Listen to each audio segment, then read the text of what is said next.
मेरे 175 नंबर थे MD cat first attempt में और मेरा मेडिकल कॉलेज में एडमिशन नहीं हुआ था और ये वो गलतियां थी जो इसका सबब बनी। अगर आप ये गलतियां कर रहे हैं तो अभी रिवर्स गियर लगा लें, वरना इन गलतियों के साथ आपका एडमिशन होना तकरीबन नामुमकिन है। सबसे पहली गलती है खुद को दूसरों से कंपेयर करना। अब ये ऐसा टॉपिक है जिस पर कई एंगल से बोला जा सकता है, लेकिन समझने की बात यह है कि 5 अक्टूबर को आपका टेस्ट है और उससे पहले पहले आपने अपनी तैयारी करनी है। आपने इस कंपैरिजन गेम से बाहर निकलना है और सिर्फ अपने एमडी कैट सिलेबस पर फोकस करना है। आपके पास टाइम कम है और आपने सिलेबस सारा कवर करना है, क्योंकि जो सिलेबस में तब्दीलियां हैं वो आपके लिए भी वही हैं जो रिपीटर के लिए हैं। मैं खुद रिपीटर हूँ और मेरे बहुत सारे दोस्त रिपीटर्स हैं।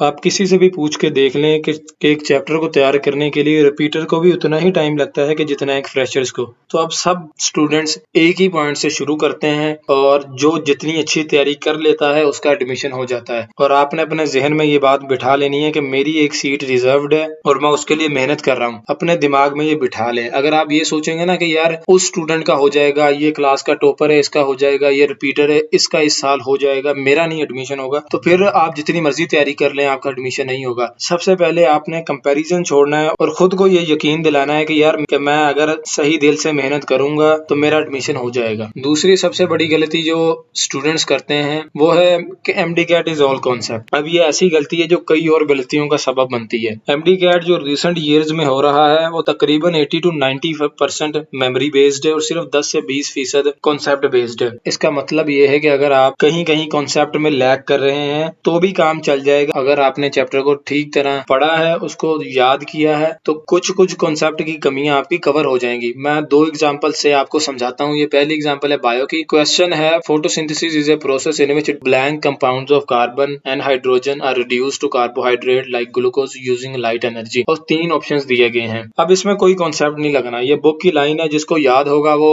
जल्दी से सी ऑप्शन चूज कर लेगा और उसका जवाब ठीक हो जाएगा। और दूसरी एग्जांपल है फिजिक्स की। A current carrying conductor is placed in a uniform magnetic field parallel to it, the magnetic force experienced by the conductor is, और 4 ऑप्शंस दिए गए हैं। अगर आपको इस सवाल में लगने वाला फार्मूला ही नहीं पता तो आप सवाल हल नहीं कर सकते। इसमें आपको करंट कैरिंग कंडक्टर के बारे में बताया गया है, मैग्नेटिक फील्ड के बारे में बताया गया है और फोर्स पूछी गई है। जो फार्मूला लगेगा वो है F is equal to ILB sine theta. अगर आपको ये फार्मूला याद है और आप ये फार्मूला लगाएं जब भी आपका सवाल सोल्व नहीं होगा, अगर आपको साइन थीटा की वैल्यू नहीं पता, तो तकरीबन एमडी कैट जो है वो मेमोरी बेस्ड ज्यादा है, कॉन्सेप्ट उसमें अब बहुत थोड़ा रह गया है। तीसरी जो गलती है वो पीछे वाली MD CAT is all concept वाली गलती से लिंक्ड है। क्योंकि अगर आपको लगेगा कि आपके कॉन्सेप्ट नहीं क्लियर तो आप एक ही चैप्टर के कई लेक्चर्स ले लेंगे। जैसे आप एकेडमी का लेक्चर लेंगे, आपको लगेगा कि यार मेरा कॉन्सेप्ट नहीं क्लियर हुआ, तो आप घर आके यूट्यूब का लेक्चर भी ले लेंगे। और कोई बच्चे तो ऐसा करते हैं कि कैंपस जाते हैं और उन्हें लगता है कि यार इस चैप्टर को ज्यादा तवज्जो देनी चाहिए, तो उसके वो 2 लेक्चर्स ले लेते हैं, किसी और सब्जेक्ट का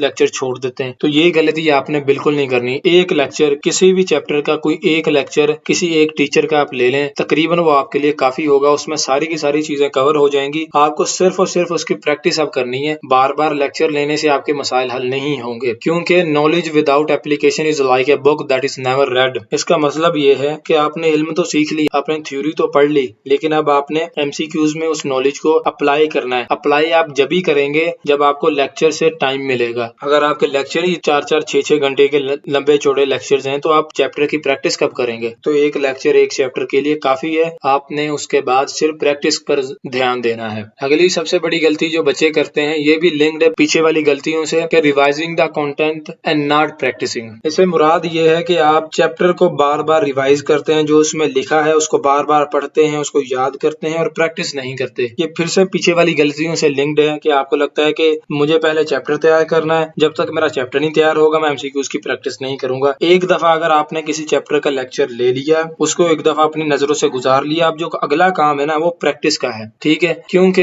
साइंटिफिकली ये बात प्रूव्ड है कि रिवाइजिंग द कंटेंट से बेहतर है कि आप उस कंटेंट की प्रैक्टिस करें। प्रैक्टिस से आपके जो कॉन्सेप्ट्स वीक भी होंगे वो भी आपके ठीक होना शुरू हो जाएंगे। आपको सही से समझ आने लगेगी। जब डिफरेंट डायमेंशन से आपका नॉलेज टेस्ट होगा ना, तो आपके वीक पॉइंट्स भी कवर हो जाएंगे। तो जितनी आप प्रैक्टिस कर सकें किसी चैप्टर की, उतनी आप करें। आपने ज्यादा से ज्यादा एक लेक्चर लेना है किसी चैप्टर का। अगर आपको लगता है कि वाकई ये वो चैप्टर आपको ठीक से नहीं आया तो आप दूसरा लेक्चर ले सकते हैं। लेकिन अगर आपने एक दफा नजरों से कंटेंट को गुजार लिया, एक दफा उसका चैप्टर ले लिया, तो अब जो काम आपका बचता है वो है प्रैक्टिस का। जितना टाइम आप प्रैक्टिस को दे सकें आपने प्रैक्टिस को देना है। अब प्रैक्टिस की बात कर रहे हैं तो आपने प्रैक्टिस करनी कैसे है, ये सबसे इंपॉर्टेंट सवाल है। अब आपने प्रैक्टिस में दो चीजों का ख्याल रखना है कि आपने जब भी किसी चैप्टर की एक से ज्यादा दफा प्रैक्टिस करनी है तो हर दफा जो एमसीक्यूज आप चूज करें वो यूनिक होने चाहिए। आप पिछले एमसीक्यूज को बार बार प्रैक्टिस करके कोई इंप्रूवमेंट नहीं लेकर आ सकते। ठीक है, आपके कॉन्सेप्ट अगर वीक हैं तो वो वीक ही रहेंगे, क्योंकि उनको टेस्ट करने के लिए कोई नए एमसीक्यूज आपने प्रैक्टिस ही नहीं किए। तो सबसे पहला पॉइंट राइट प्रैक्टिस का ये है कि आप यूनिक एमसीक्यूज की प्रैक्टिस करें हर दफा। इस तरह हर चैप्टर का हर टॉपिक मल्टी डायमेंशन से आप समझेंगे, उसको सोल्व करने की कोशिश करेंगे तो आपके कॉन्सेप्ट ज्यादा मजबूत होंगे। और दूसरी बात कि जो एमसीक्यूज आप प्रैक्टिस कर रहे हैं वो they should be readily available. आपको उनको फाइंड करने के लिए टाइम ना सर्व करना पड़े, क्योंकि एमडी कैट में टाइम जो है वो बहुत कीमती है। कम टाइम में आपने ज्यादा सिलेबस कवर करना होता है, तो आप ज्यादा वक्त अगर एमसीक्यूज को ढूंढने में लगा देंगे, नोट्स को ढूंढने में खंगालने में लगा देंगे, और जब आपके नोट्स वाले एमसीक्यूज एक दफा नजर से गुजर जाएंगे तो वो किसी काम के नहीं तकरीबन रहेंगे। तो आपको एक नया रिसोर्स चाहिए। तो ये दोनों पॉइंट्स यूनिक एमसीक्यूज और एमसीक्यूज की रेडली अवेलेबिलिटी आपको doctorquiz.app में मिलेगी। गुजर जाएंगे तो वो किसी काम के नहीं तकरीबन रहेंगे। तो आपको एक नया रिसोर्स चाहिए। तो ये दोनों पॉइंट्स यूनिक एमसीक्यूज और एमसीक्यूज की रेडली अवेलेबिलिटी आपको doctorquiz.app में मिलेगी। doctorquiz.app पाकिस्तान की सबसे पहली AI powered MDCAT preparation app है। इसके तीन बड़े पॉइंट्स जो मैं आपको बताना चाहता हूँ वो ये हैं कि ये MDCAT सिलेबस अलाइंड है। MDCAT सिलेबस की जो रिक्वायरमेंट है उन्हीं को मद्देनजर रखते हुए doctorquiz.app बनाई गई है। और दूसरा पॉइंट इसका ये है कि आप कोई भी चैप्टर का, कोई भी टॉपिक का क्विज कहीं भी और किसी भी टाइम आप प्रैक्टिस कर सकते हैं। और तीसरी सबसे बड़ी बात, आप अपनी प्रोग्रेस को ट्रैक कर सकते हैं। आपको पता चल जाएगा कि आपके कौन से चैप्टर्स वीक हैं, कौन से चैप्टर्स आपके स्ट्रॉन्ग है। तो आप number of revisions each chapter set कर पाएंगे और अपनी ओवरऑल बैलेंस्ड तैयारी कर पाएंगे। अब आपने इसको एक्सेस कैसे करना है, आपने क्रोम खोलना है। क्रोम में आपने टाइप करना है doctorquiz.app। तो आप इस तरह के एक पेज पर लैंड होंगे। ठीक है, आपने नीचे स्टार्ट प्रैक्टिसिंग फॉर फ्री वाले बटन पर क्लिक करना है। तो आप इस क्रिएट एन अकाउंट वाले पेज पर आ जाएंगे। आपने अपना पूरा नाम देना है, ईमेल लिखनी है, पासवर्ड लिखना है और पासवर्ड को कंफर्म करने के बाद साइन अप के बटन पर क्लिक करना है। तो आपने जो ईमेल यहाँ पर लिखी होगी उस पर एक ईमेल आएगी डॉक्टर क्विज के नाम से। आप इस ईमेल को ओपन करेंगे तो एक नीला बटन आपको नजर आएगा, कंफर्म योर ईमेल। इस पर आप क्लिक करेंगे तो आप ये लॉगिन वाले पेज पर आ जाएंगे। आप वो ईमेल लगाएंगे जो आपने साइन अप के वक्त लगाई थी और वो पासवर्ड लगाएंगे जो आपने साइन अप के वक्त पर लगाया था। तो लॉगिन पर क्लिक कर देंगे तो आप ये लॉगिन वाले पेज पर आ जाएंगे। अपनी ईमेल और पासवर्ड जो आपने साइन अप के वक्त पर लगाया था वो यहाँ पर लगाकर आप लॉगिन पर क्लिक करेंगे तो ये आप डैशबोर्ड वाले पेज पर आ जाएंगे। ये बड़ा सादा सा एक पेज है, इस पर सिर्फ एक बटन है ब्लू कलर का न्यू। आप इस पर क्लिक करेंगे तो एक विंडो पॉपअप होगी। आप उस विंडो को कोई भी नाम दे सकते हैं, वो आपकी वर्क स्पेस बन जाएगी। जैसे मैंने यहाँ पर बायो एनर्जेटिक्स के नाम से एक वर्क स्पेस बनाई है। आप वर्क स्पेस बॉक्स के नीचे जो ओपन वर्क स्पेस का ब्लू बटन दिया गया है इस पर आप क्लिक करेंगे तो आप वर्क स्पेस के अंदर एंटर हो जाएंगे। तो ये सादा सा एक पेज है, ऊपर 3 लाइनें हैं। इस पर आप क्लिक करेंगे तो साइड पैनल खुल जाएगा। साइड पैनल के 2 सेक्शंस हैं, एक नॉलेज बेस का सेक्शन है, एक हिस्ट्री का सेक्शन है। नॉलेज बेस के नीचे एक ये जनरेट न्यू क्विज का बटन दिया गया है। अगर आप इस पर क्लिक करेंगे तो ये एक नई विंडो खुल जाएगी। इसके भी 2 ही सेक्शंस हैं, एक नॉलेज बेस का सेक्शन है और नीचे क्विज कॉन्फ़िगरेशन का सेक्शन है। अगर आप नॉलेज बेस वाले सेक्शन को एक्सपेंड करेंगे तो MDCAT का सारा सिलेबस आपके सामने आ जाएगा। बायोलॉजी, केमिस्ट्री, फिजिक्स, कोई भी आप सब्जेक्ट एक्सपेंड करें तो उसके जितने भी चैप्टर्स MDCAT में मौजूद हैं वो आपके सामने आ जाएंगे। आप एक या एक से ज्यादा चैप्टर्स को सिलेक्ट कर सकते हैं। सिलेक्ट करने के बाद आप नीचे क्विज कॉन्फ़िगर करेंगे, आपको कितने नंबर ऑफ सवाल चाहिए,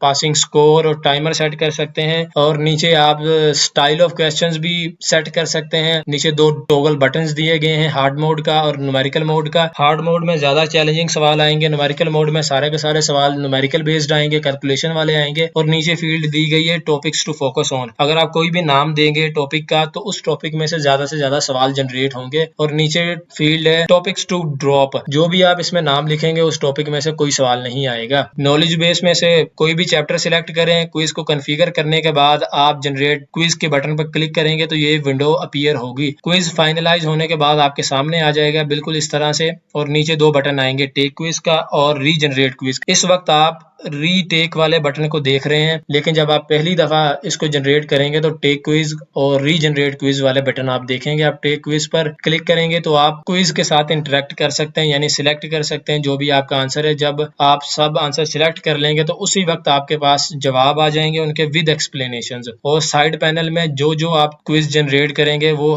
हिस्ट्री टैब के नीचे आ जाएगा। अगर आप टॉप राइट पर यूजर आइकन पर क्लिक करेंगे तो ये ऑप्शंस आपको देखने को मिलेंगे। पहला ऑप्शन है जी क्रेडिट यूज्ड का, दूसरा अपग्रेड योर प्लान का, तीसरा परफॉर्मेंस का, चौथा लाइट थीम का और पांचवा लॉग आउट का। क्रेडिट यूज्ड का मतलब ये है कि आपके पास कितने टोटल क्रेडिट्स हैं और उसके मुकाबले में आपने कितने क्रेडिट्स इस्तेमाल कर लिए हैं। फ्री प्लान में आपको 10 क्रेडिट्स मिलते हैं, यानी 10 दफा आप क्विज जनरेट कर सकते हैं। अगर ये क्रेडिट्स खत्म हो जाएं तो आपको अपना प्लान अपग्रेड करना पड़ेगा। परफॉर्मेंस टैब पर आप क्लिक करेंगे तो ये वाला डैशबोर्ड खुल जाएगा।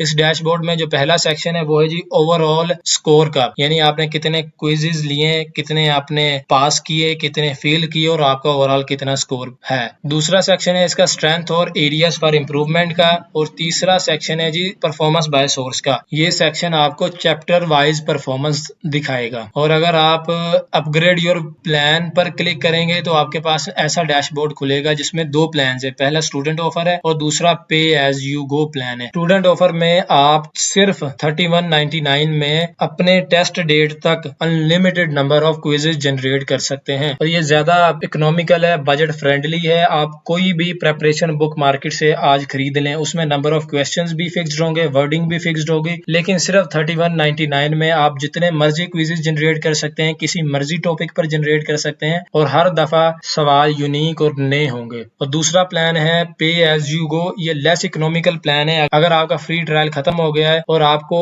अभी श्योर नहीं है कि आपको स्टूडेंट प्लान लेना चाहिए या नहीं लेना चाहिए, तो आप पे एज यू गो प्लान ले सकते हैं, जिसमें 999 के आपको 10 क्रेडिट्स मिलेंगे। ये लेस इकोनॉमिकल है जैसा मैंने पहले बताया। आप इसी अपग्रेड योर प्लान वाले पेज को मजीद स्क्रॉल करेंगे तो नीचे ये आपको पेमेंट का तरीका बताएगा। हर चीज यहाँ पर आप मेंशन्ड है, आपने किस तरह से पेमेंट करनी है। सबसे इंपॉर्टेंट बात है ये व्हाट्सएप का नंबर। आपको फ्री ट्रायल के दौरान कोई भी मुश्किल पेश आ रही है, एप्लीकेशन के बारे में कोई भी आपकी राय है, कोई आप सजेशन करना चाहते हैं, कोई प्रॉब्लम आप रिपोर्ट करना चाहते हैं, तो इस नंबर पर आप राब्ता कर सकते हैं। और अगर आपको कोई प्लान परचेज भी करना है, जब भी आप इस नंबर पर राब्ता कर सकते हैं। तो अभी जाएं drquiz.app पर and join the new era of learning, क्योंकि पाकिस्तान में इससे पहले AI पावर्ड MDGAT एप्लीकेशन मौजूद नहीं है।